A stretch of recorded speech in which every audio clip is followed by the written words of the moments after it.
Soy desde pequeñita. Cuando nací, mis padres y mi familia ya eran falleros y nací en agosto, pues en septiembre ya estaba apuntada.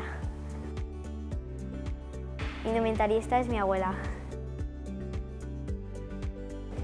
Colaboro en todo lo que puedo, pero lo que más colaboro son los playbacks y ayudar a la directiva. Pues para mí es un cargo muy importante, pero a la vez divertido. Creo que me lo pasaría muy bien.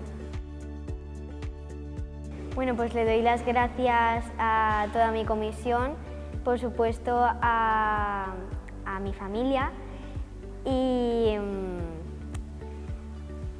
que no falte a las 60 candidatas que no han salido, porque tenéis que pensar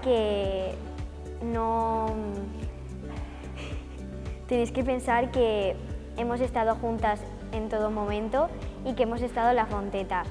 Y también no me puedo olvidar de las 13 niñas que han salido, que estoy muy orgullosa de ellas y que se lo pasan muy bien.